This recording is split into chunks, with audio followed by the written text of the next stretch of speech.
아버지, 오늘 우리와 동행하시는 주님의 은혜를 우리 찬양대가 마음껏 찬양했습니다.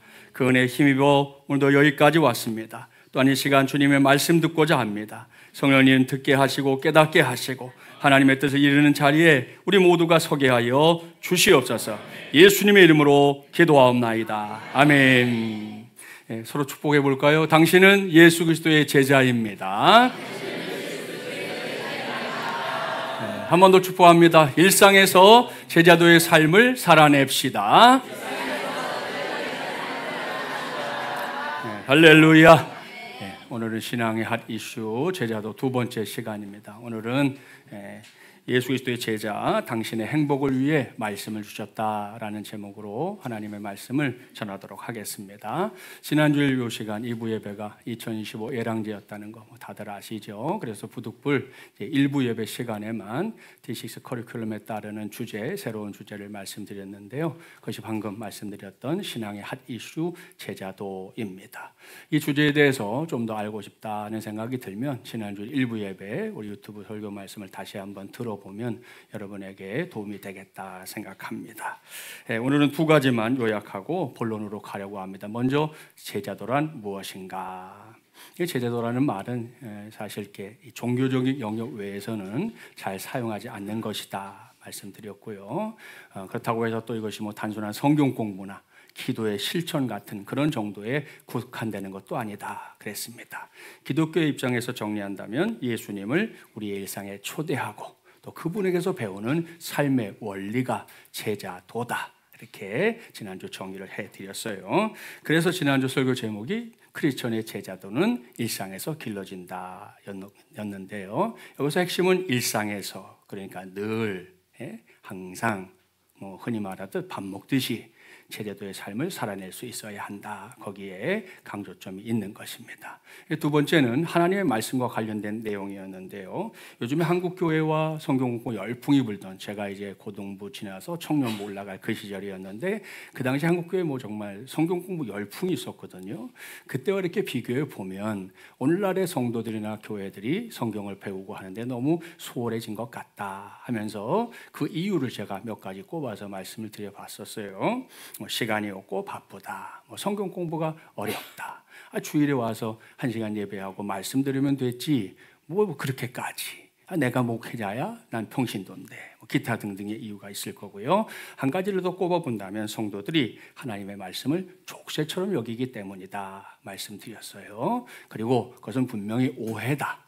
그 오해라는 말은 김진철 목사 개인의 의견이 아니라 하나님이 직접 말씀하신 것이다 하면서 제가 증거로 우리 펼쳐놨던 신명기의 10장 12절 13절 말씀을 우리 같이 봤거든요. 자막에 나오는데 한 절씩 교독해 볼게요. 이스라엘아, 내 하나님 여호와께서 내게 요구하는 것이 무엇이냐? 곧 내 하나님 여호와를 경외하여 그의 모든 도를 행하고 그를 사랑하며 마음을 다하고 뜻을 다하여 내 하나님 여호와를 섬기고.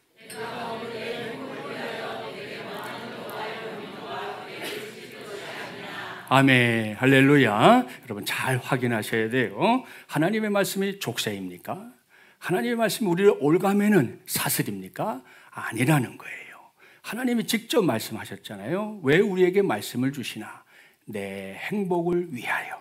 그것이 하나님께서 우리에게 말씀을 주시는 궁극적인 의도다 말씀드렸어요. 그래서 우리는 사실 신앙생활을 하면서 하나님의 음성을 잘 들어야 될 것 같아요. 온 천하의 창조주인 나는 나의 아들인 너, 나의 딸인 내가 이 땅에 사는 날 동안에 하나님의 형상을 대로 지음받은 사람답게 행복하게 살기를 바란다. 그래서 내가 너에게 이 말씀을 주는 것이다. 이것이 성경 전체를 통해서 우리가 듣게 되는 하나님의 음성입니다. 이것도 결코 말뿐이 아니었어요. 신명기 28장 1절부터 14절까지 쭉 말씀이 이어지는데 그중에서 우리 6절까지만 교독해 볼게요. 내가 내 하나님 여호와의 말씀을 삼가 듣고 내가 오늘 내게 명령하는 그의 모든 명령을 지켜 행하면 내 하나님 여호와께서 너를 세계 모든 민족 위에 뛰어나게 하실 것이라.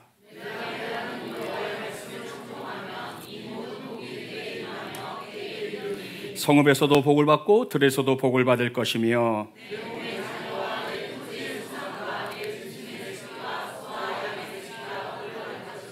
내 광주리와 떡반죽 그릇이 복을 받을 것이며. 아멘, 할렐루야. 아멘이지요. 왜요? 이것이 하나님의 말씀을 듣고 배우고 지킬 때 우리가 이 땅에서 누리게 될 이 복의 리스트이기 때문입니다. 지난 주일에 여기서 대지 1번을 다뤘었어요. 제자도란 하나님을 기쁘시게 하는 법을 배우는 것입니다. 그랬는데 여기서 하나님을 기쁘시게 하는 법이라고 하는 게 그러면 하나님에게만 향하는 것이냐? 아니에요. 그 말씀은 결국 하나님의 피조물로 지음받은 우리의 삶과 아주 견고하게 연결되어 있다. 그걸 확인했었습니다. 자, 여기까지가 지난주에 전했던 말씀 중에서 꼭 필요한 요약이었어요. 여러분이 일부 예배를 안 들으셨기 때문에 요약해 드렸고요. 이러한 메시지를 근거로 오늘은 예수 그리스도의 제자, 당신의 행복을 위해 말씀을 주셨다라는 제목으로 하나님의 말씀을 전하려고 하는데요. 이건 역시 말로만 그렇다는 게 아닙니다. 지나간 역사가 증명해 줍니다. 제가 주일을 앞두고 단톡방에 이렇게 글 올릴 때 꼭 빼지 않는 게 있죠. 그게 주일 성수라는 단어입니다. 무슨 의미인지 아시죠? 주일을 거룩하게 지킨다. 그럼 그 내용이 뭔가? 주일에는 하나님 앞에 여러분처럼 이렇게 나와서 예배하고 또 성도들끼리 교제하고 하나님의 나라를 위해 쓰임받는 일, 그것을 빼먹으면 안 된다 하는 게 주일 성수라는 단어의 의미예요. 문제는 물론 우리가 살고 있는 이 세상이 아무래도 이 현대 사회 속에서 이 주일 성수하는 게 결코 쉽지 않다 하는 데 있어요. 당장 우리가 생각해 보면 지난 코로나도 바깥 세상만 어렵게 만든 게 아니고 우리의 신앙생활도 매우 어렵게 아주 만드는 고약한 짓을 많이 했어요. 특별히 한국교회가 지난 140년 동안 주일 성수는 우리의 목숨이다 이렇게 생각하고 지켜왔던 건데 그것이 좀 이렇게 흔들리는, 그게 좀 희석되는 그런 일들이 왕왕 있었고요. 자녀들의 경우에는 주일에도 뭐 학교를 간다든지 학원 보강을 가야 한다든지 그런 문제가 있고요. 또 국가고시에 해당하는 여러 가지 시험들이 주일에 치러지고 있는 것도 우리에겐 정말 고민거리가 아닐 수 없습니다. 자, 그런데 이 대목에서 하나님의 뜻이 뭔가 그걸 이제 역사적으로 확인해 보려고 하는 겁니다. 자, 일주일이 7일로 구성되어 있다는 거 뭐 다 아시죠? 자, 그 중에서 엿새 동안 어떻게 돼요? 열심히 일해요. 그죠? 그리고 오늘 같은 안식일은 어떻게 해요? 잘 쉬어야지. 예? 잘 쉬세요. 잘 쉬세요. 잘 쉬어야 돼요. 잘 쉬어야 돼요. 자, 이것이 성경을 보면 하나님께서 하나님의 형상대로 지음받은 사람들에게 허락하셨던 매우 생태적이고 본질적인 이 사이클입니다. 인생의 사이클. 계속 돌잖아요. 일주일씩. 자, 그런데 이게 성경만의 주장이냐? 그렇지 않다는 겁니다. 역사를 뒤져보세요. 사회학적으로 또 과학적으로 검증을 거친 결론이 이미 하나 나 있습니다. 그건 일과 휴식이 적절한 균형을 이루고 산업 현장에서 효율적인 생산량을 올릴 수 있는데 가장 적합한 날수가 언제냐? 7일이다. 이렇게 결론이 나 있어요. 자, 그런데 이걸 무시하는 사람들이 간혹 있잖아요. 예수 믿지 않는 사람들이 그러는 거예요. 뭐 어쩔 수 없지만 하나님을 믿노라 하는 사람들도 종종 이것을 무시하는 경우들이 있거든요. 요즘 몸살을 앓고 있는 프랑스에서 18세기에 무신론 혁명이 일어났는데요. 당시에 그들은 이 주일 예배를 막기 위해서 일주일을 10일로 설정했습니다. 그러니까 일주일이 10일 단위로 돌아가는 거예요. 그러니까 한 달은 3주간 되겠죠. 그렇죠? 그렇게 했는데 문제가 뭐냐? 모든 산업의 생산량이 40%가 감소했습니다.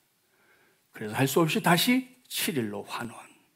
그뿐이 아닙니다. 1917년 러시아에서 공산혁명이 일어났을 때 저기 서서 말하는 저 사람이 레닌이거든요. 레닌. 자, 이 레닌이 일주일을 8일로 늘렸어요.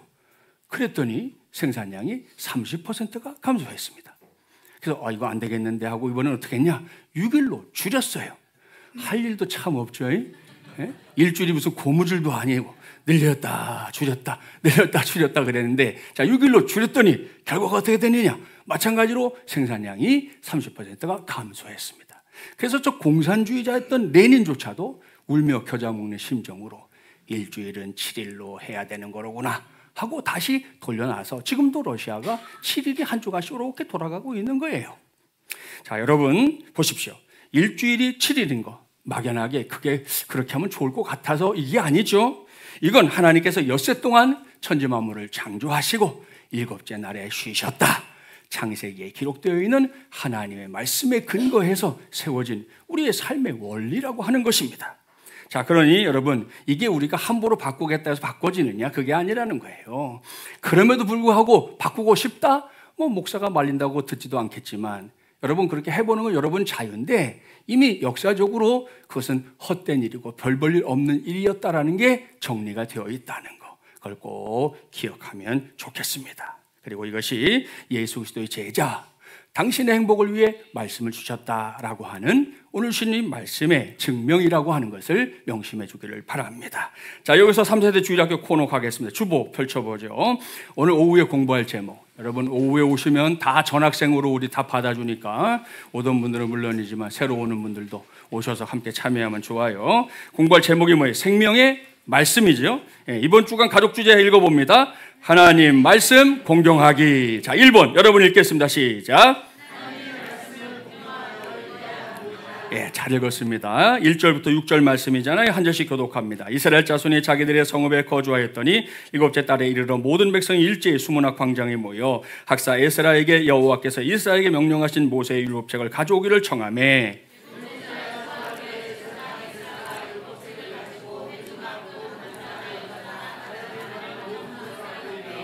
수문학 광장에서 새벽부터 정오까지 남자나 여자나 알아들을 만한 모든 사람 앞에서 읽음에 뭇백성이 그 율법책에 귀를 기울였는데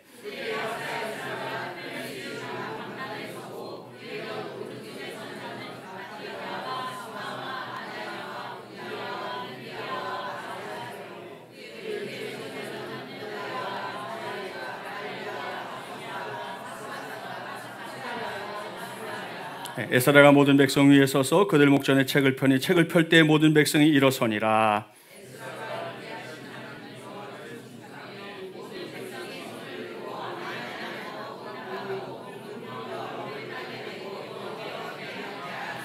아멘. 발음도 어려운 이름을 읽느라고 고생하셨습니다. 마지막이란 가족 여러분, 오늘 주신 말씀 느헤미야는 이스라엘이 이제 포로로 끌려갔던 세월, 나라가 망하고 바벨론 제국에서 망하고 나서 포로로 끌려갔던 그 세월을 전제로 기록된 말씀입니다. 그 시기를 우리가 포로기라고 부르는데 성경을 보면 예레미야 같은 선지자는 그 포로기가 70년이 될 것이다 이렇게 예언을 했고 그 예언대로 70년 만에 이스라엘 백성이 돌아옵니다. 1차, 2차, 3차 이렇게 돌아오게 되는데요. 에스라와 느헤미야를 읽어보면 그 당시의 상황을 자세하게 알 수 있습니다. 자, 그때 고국에 돌아온 이스라엘 백성들이 제일 먼저 한 게 뭔가 무너져 내린 하나님의 성전을 재건한 것입니다. 왜 그랬는지 짐작이 가죠. 오늘도 우리의 신앙을 보면 알 수 있지만 우리 이 교회라고 하는 것은 우리 신앙의 터전이 되기도 하고요. 또 우리의 삶의 원동력이 되기 때문에 이스라엘 백성들도 그렇게 했다는 겁니다. 그 후에 느헤미야가 총독으로 이제 부임해서 가진 우여곡절 끝에 전쟁 때 불타버렸던 성벽, 무너져낸 성벽을 다시 재건하는 일을 해냅니다. 그 다음이 이제 오늘 우리가 읽었던 본문 말씀이거든요. 자, 포로 생활 청산하고 돌아온 백성들이 큰 광장에 모였다 그랬고요. 그때 백성들이 에스라에게 요청한 게 있었습니다. 모세의 율법책을 가져오기를 청했다 그랬습니다. 오늘날로 말하면 하나님의 말씀 성경을 좀 가져와서 우리에게 읽어주십시오 이렇게 청한 것과 똑같은 겁니다. 자, 그 다음에 주목할 게 두 가지입니다. 자, 먼저는 백성들이 말씀 앞에 서 있었던 시간입니다. 어느 정도라고 그랬어요? 새벽부터 언제까지? 정오까지. 제가 목양터 목요일날 우리 목사님들이 모여서 이렇게 말씀 나누는 거 한다고 그랬잖아요. 지난 시간에 목요일에 모여가지고 그 얘기를 한 거예요. 우리 성도들이 주일날로 오셨는데 성경을 읽겠다고 다 일으켜 놓고 창세기부터 신명기까지를 읽으면 성도들이 어떻게 반응할까요? 집으로 가버린다, 목사를 째려본다, 기타 등등 이런 걸 생각한 건데, 여러분 보세요. 새벽부터 정오까지 말씀을 그렇게 이 사람들이 서서 들었다는 거잖아요. 대단한 일입니다. 우리가 1시간 정도 예배하는 것도 힘들어하면 안 될 것 같죠. 자, 다음은 4절입니다. 그때 에스라가 특별하게 지은 나무강단에 섰다 그랬고요. 에스라 좌우에는 13명의 지도자들이 함께 섰습니다. 자, 그 자리에서 에스라가 성경을 쭉 펼쳐서 들었는데요. 백성들이 어떻게 했다고요? 책을 펼 때에 모든 백성이 일어서니라 그랬습니다. 여러분, 에스라가 성경을 펼쳐 들었을 때 백성들이 왜 일어섰나요? 마땅히 할 게 없어서입니까? 심심해서입니까? 다리 위에 쥐가 나서 그랬을까요? 아닙니다. 이건 그들이 하나님의 말씀을 공경했다, 존중했다는 아주 확실한 증거입니다. 생각해 보세요.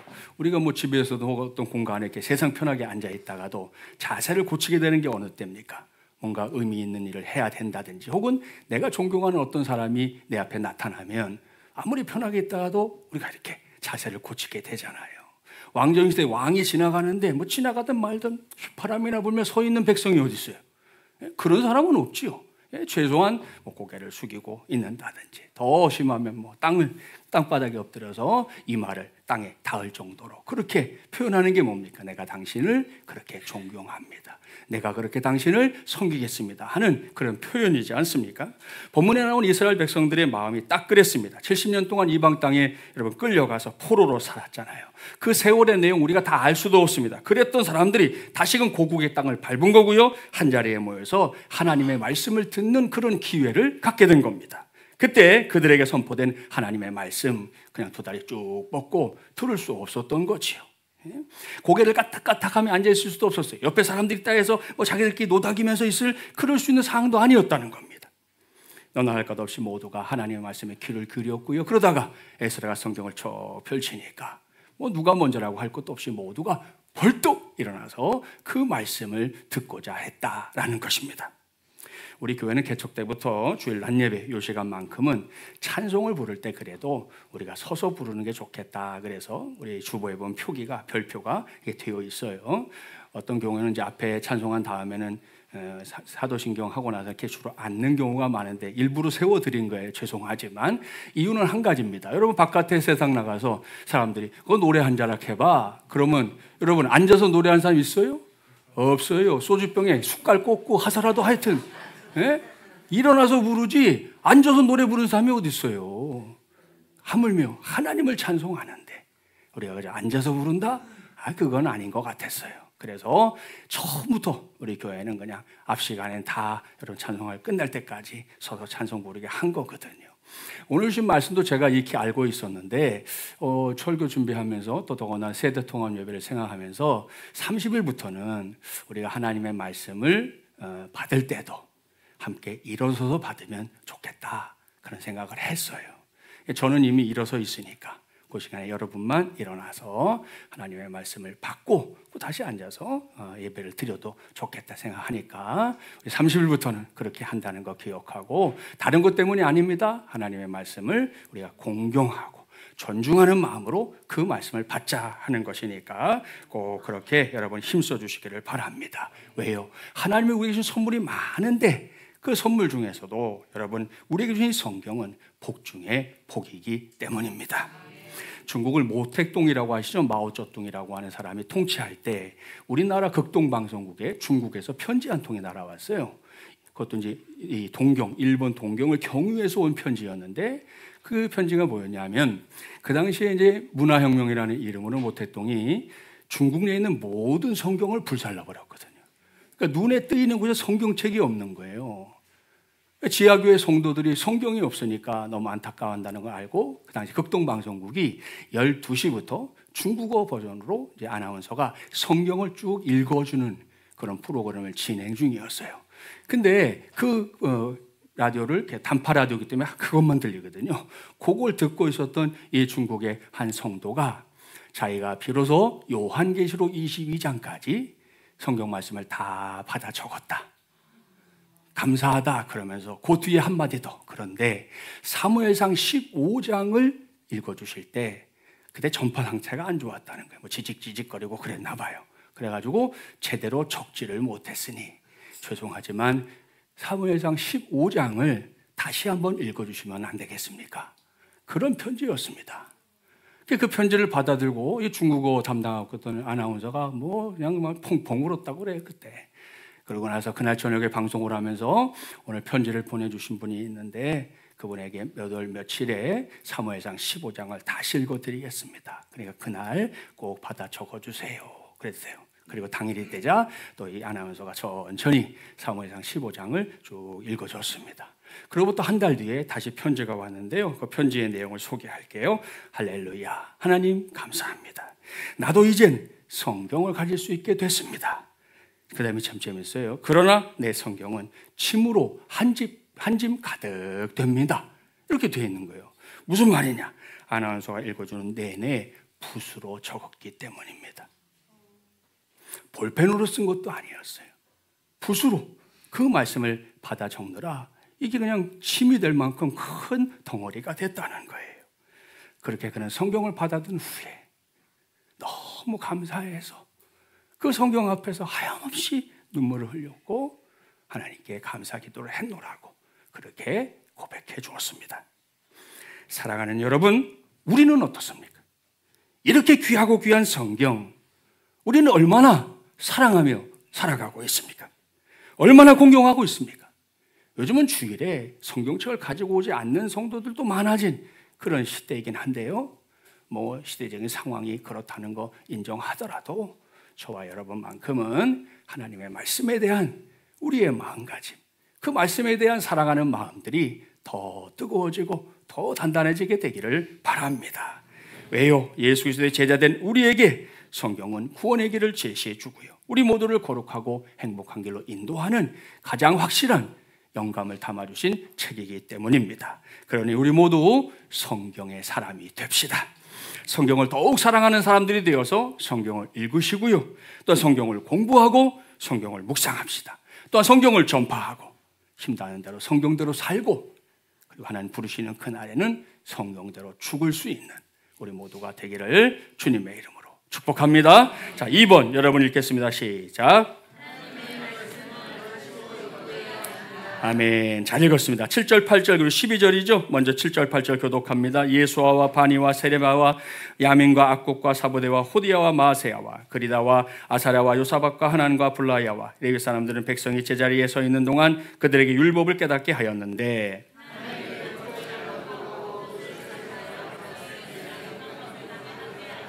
아멘. 12절 말씀 같이 읽습니다. 모든 백성이 곧 가서 먹고 마시며 나누어 주고 크게 즐거워하니 이는 그들이 그 읽어 들려준 말을 밝히 알미라. 아멘. 여기서 우리가 떠올려야 하는 건 이스라엘 백성들이 포로를 겪고 돌아왔다는 사실입니다.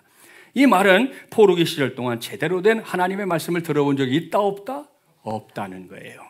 이건 우리 일제강점기를 생각해도 알 수 있는데, 아까 말씀드린 그 목양터 모임에 오신 목사님이 할머니 얘기를 하셨어요.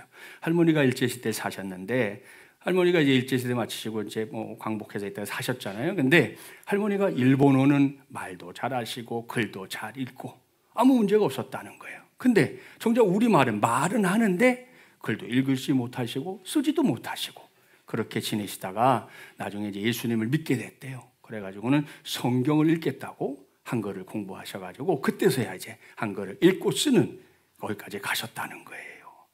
그 일제강점기 그 세월 동안도 이렇게 보세요. 분명히 한국 사람인데 아예 일본 사람처럼 된 거잖아요.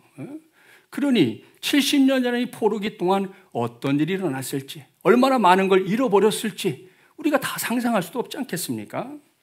자, 문제는 이렇게 들려진 말씀이 너무 기뻤지만 그 말씀을 다 이해하지 못했다는 겁니다. 자, 그래서 저를 따라서 해야 합니다. 하나님의 말씀은 깨달음이 능력이다.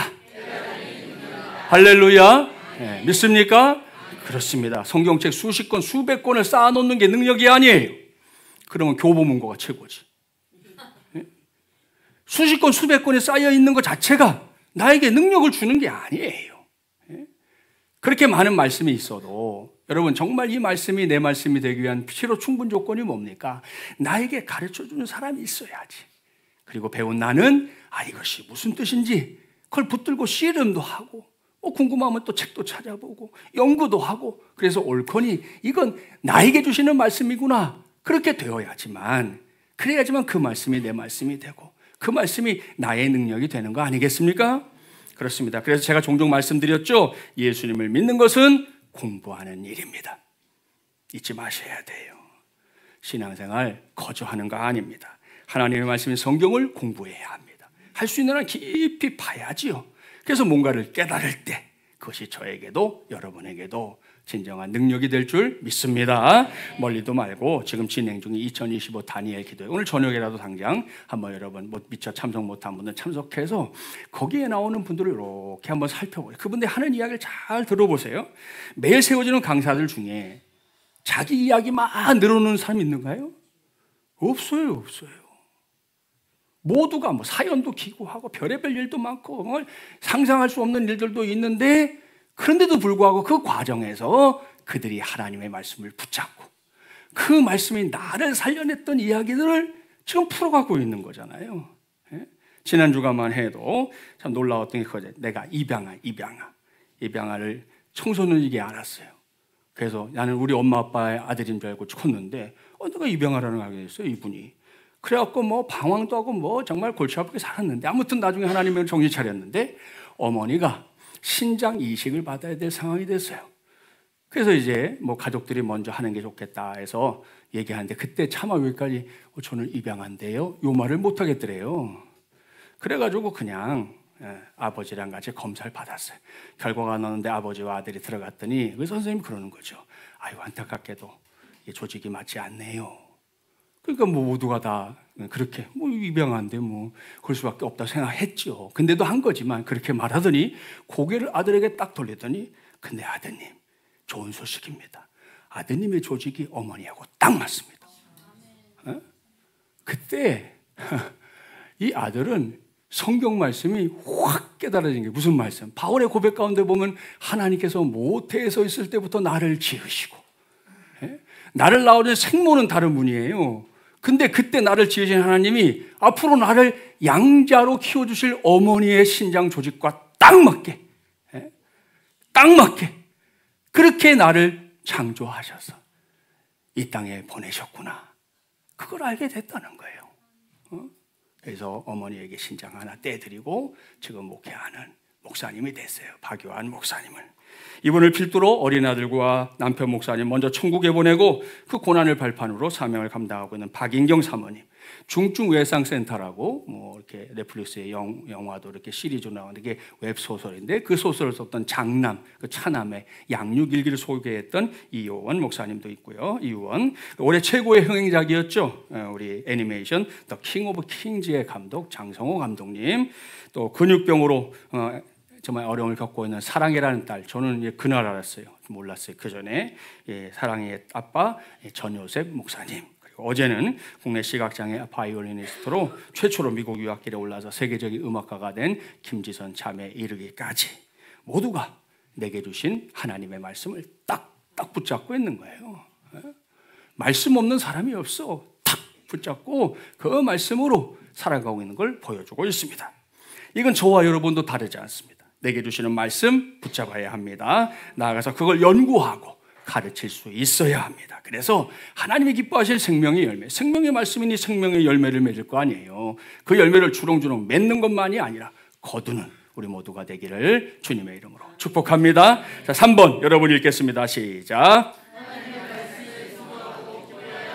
예, 잘 읽어주셨어요. 9절부터 18절인데 이 시간에는 9절, 10절 건너뛰어서 14절, 15절만 교독하려고 합니다. 9절 제가 읽을게요. 백성이 율법의 말씀을 듣고 다 우는지라 총독 느헤미야와 제사장장 학사 에스라와 백성을 가르치는 레위 사람들이 모든 백성에게 이르기를 오늘은 너희 하나님 여호와의 성일이니 슬퍼하지 말며 울지 말라 하고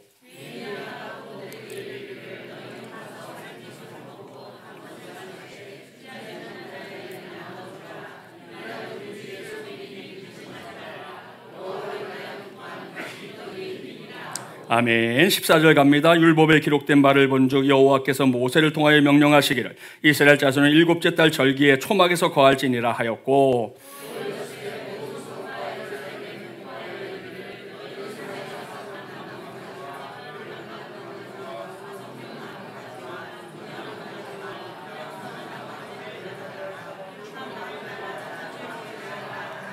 아멘. 자, 무슨 말씀입니까? 포로기에서 돌아온 이스라엘 백성들이 성경에 기록된 초막절을 지켰다라는 그 절기를 지켰다라는 말씀이죠. 레위기야 신명기 말씀에 보면 초막절은 이제 절기로 보면 이제 추수를 한 뒤에 지금 딱 맞는 것 같아요. 추수 감사절, 다른 교회는 오늘 지키고 있는데 이 감사절 요 시기쯤이 되는 것이고 그리고 내용적으로 보면 출애굽한 이스라엘 백성들이 광야에 나가 살 때 그때는 이동했잖아요. 그러니까 텐트 생활을 할 수밖에 없었기 때문에 초막을 짓고 살았던 그때를 돌아보면서 하나님이 우리 백성들에게 이런 은혜를 주셨다. 우리 조상들에게 이런 은혜를 주셨다. 그걸 나누는 시간이 바로 초막절이거든요. 자, 그러니 쉽게 설명하면 가족들이 편안한 집을 놔두고 텐트를 친 채 이제 일주일 동안 집 밖에 나가서 생활하도록 의도적으로 그렇게 하는 겁니다. 그 시간에 오늘 말씀을 보니까 이 절기가 여호수아 시대니까 한참 거슬러 가죠. 그죠? 모세 다음이 여호수아인데 그때 이후로 지금 포로기에 갔다 올 때까지 오랜 기간 동안 초막절을 지킨 적이 없었다. 그랬으니 참 대단한 사람들이에요. 아주 오랜만에 초막절을 지키게 된 건데, 자, 이걸 이제 어른들 말고요, 아이들의 눈높이에서 한번 생각해 봅시다. 포로기를 마치고 돌아온 곳이 고국입니다. 자, 그런데 고국이지만 어른들은 고국의 의미를 알지만 아이들에게는 어떤 곳이에요? 낯선 곳이에요. 생소한 곳이에요. 내가 먼저 살았던 거기가 더 좋아. 그렇잖아요. 난데없이 멀리 이사 온 거예요, 지금. 그러니 아이들의 입장에서는 뭐 여기 고국에 돌아와 사는 부모들은 어땠는지 몰라도 자녀들은 투덜투덜하기도 하고 입이 이만큼 나와 있기도 하고 뭐 그랬을 가능성이 충분합니다. 자, 그런데 오랜만에 가족들이 텐트를 다 이렇게 세워놓고 거기에 들어가서 이제 여러 날을 일주일 지냈거든요. 일주일을 지내면서 밥도 해먹고 하나님에 대해서 이야기도 하고 뭐 이러면서 보냈으니, 자, 이 아이들 오랜만에 신났을까요? 안 신났을까요? 신났죠. 틀림없습니다. 제가 물어봤어요. 네? 물어봤더니 걔가 그러더라고, 신났었다고. 자, 이런 이유로 우리 교회가 이제 다가오는 30일부터 세대 통합 예배를 드리려고 하는 겁니다. 오늘 수원에 있는 풍성한 교회를 탐방하러 가는 것도 같은 이유예요. 미리 조금만 말씀드리면 세대 통합 예배 때 우리 꼬예나 어린이 교회 친구들은 부모님들이 데리고 예배하도록 할 거예요. 제가 윤성은 장로님께 벌써 얘기했어요. 미니찬이 옆에 앉혀놓고 예배하라 그랬어요. 옆에. 근데 주의사항이 하나 있어요. 아이들이 와서 같이 예배하는 건 좋은데, 우리 물론 애들이 그동안 뭐 간헐적으로 이렇게 경험이 있기 때문에 이렇게 뭐 새로운 건 아니지만 그래도 들어와서 예배할 때 부모들이 얘가 뭘 하든 요만큼도 그 아이에게 관심을 두지 말아야 돼요. 그냥 옆에 앉혀두는 것만 하는 거예요. 걔가 뭐 흥이 나서 뭐 떠들든 뭐 더 흥나는 대로 뛰어다닐지도 몰라요. 놔둬요, 놔둬. 예? 신경을 써도 내가 써야지 왜 여러분이 써요? 예? 그냥 놔두시라고. 그럴 때 눈치 주는 사람 갑자기 딱 눈이 찢어져가지고, 예? 그러지 마세요. 그러지 마세요. 그러면 당장 윤성현 장로님, 김민현 사님 막 그때부터 이렇게 되는 거예요. 예? 그러니까 그냥 두면 돼, 두면. 시간이 지나면 애들이 배워요. 뭘? 아, 예배 때는 우리 엄마 아빠처럼 이렇게 목사님에게 집중하고 순서에 집중해야 되는 거구나. 그걸 배운다니까요. 여러분, 우리 흔히 뭐 눈치 100단 이런 얘기하죠. 애들은 200단이에요. 얘네들이 얼마나 그런 걸 잘 아는지 압니까? 얘네들은 얼마만 지나면 다 파악해. 내가 뭘 해야 될지 어떻게 해야 될지 다 알아요. 자꾸 신경 쓴다고 해주니까 걔네들 그게 재밌어서 더 하는 거지. 놔두면 돼, 놔두면. 예, 그러니까 30일 날 누가 적어서 그래도 신경 쓰지 마, 신경 쓰지 마. 예, 저한테만 신경 써주세요. 제발 부탁합니다.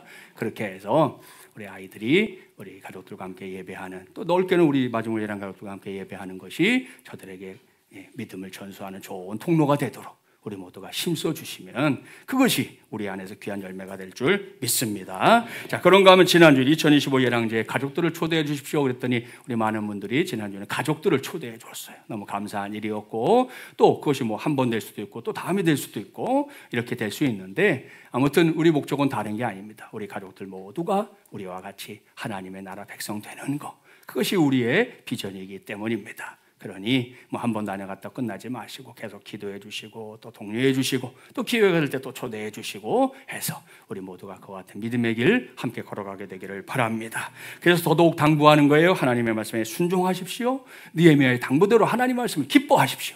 여호와를 기뻐하는 것이 너희의 힘이니라 외치고 있잖아요. 그 말씀, 내 말씀으로 받아서 우리 모두가 하나님의 말씀 안에서 순종하기를 힘쓰고 또 그 기쁨을 전하고 전해서 하나님의 나라를 세워가는 우리 모두, 우리 교회 되기를 주님의 이름으로 축복합니다. 말씀을 마무리합니다. 오늘 저는 예수 그리스도의 제자, 당신의 행복을 위해 말씀을 주셨다라는 제목으로 하나님의 말씀을 전했습니다. 오늘 시작부터 끝까지 쭉 말씀드렸는데요. 하나님의 말씀은 족쇄도 우리를 올가매는 쇠사슬도 아닙니다. 하나님의 말씀은 저와 여러분의 행복을 위해서. 우리 부모들은 다 알아요. 자네에게 뭔가 이야기할 때 얘가 행복하길 원해서 말하지, 너 나가서 그저 잘못되라 말하는 부모가 어디 있습니까? 우리도 그러할진데 하나님 우리에게 말씀하실 때 우리의 복을 위해서 말씀하는 거 틀림없어요. 그러니까 기억하시고 오늘 말씀 우리 듣는 대로 하나님 말씀을 공경하고 읽는데 최선을 다하십시오. 그 말씀을 연구하고 가르치는 데에도 내가 사명이 있다면 감당해야 되는 거예요. 또 말씀에 순종하고 기뻐하는 삶이 우리 모두의 삶이 되어서 여러분 생명의 말씀이잖아요. 생명의 열매도 맺어서 우리가 함께 그 열매를 거두는 기쁨으로 계속해서 믿음의 행진 감당하게 되기를 주님의 이름으로 간절히 축원합니다. 기도하겠습니다. 전능하시고 자비로우신 하나님 아버지, 오늘도 저희들의 귀를 열어주시고 하나님의 말씀을 듣게 하시니 감사합니다. 간절하게 구하옵나니 우리 모두가 예수 그리스도를 나의 주 나의 하나님으로 믿고 따를 뿐 아니라 예수 그리스도의 제자로 살아가게 하여 주시옵소서. 이를 위해 오늘도 제자도에 관한 말씀을 주셨습니다. 말씀하신 대로 하나님께서 우리에게 하나님의 말씀, 생명의 말씀을 주신 이유, 우리를 족쇄로 묶어버리거나 쇠사슬로 올가매려고 하는 게 아니라는 거 확인했습니다. 우리 모두의 진정한 행복, 궁극적인 행복을 위해 주시는 말씀인 줄 믿습니다. 그러니 우리 모두 말씀의 사람이 되게 하여 주시옵소서. 그래서 말씀을 더 공경하고 읽기에 힘쓰게 하여 주시옵시고 하나님 말씀을 가르치고 연구하는 데에도 지금보다 더 최선을 다하게 하여 주시옵소서. 나아가서 그 말씀 내게 주시면 순종하게 하시고 그 말씀을 기뻐하는 삶의 열매를 거두는 우리 모두가 되게 하셔서 우리 인생 마지막까지 예수 그리스도의 제자로 제자도의 길을 행복하게 걸어가게 하여 주시옵소서. 이 모든 말씀 오늘도 우리를 제자로 부르시는 주 예수 그리스도의 이름으로 간절히 기도하옵나이다. 아멘.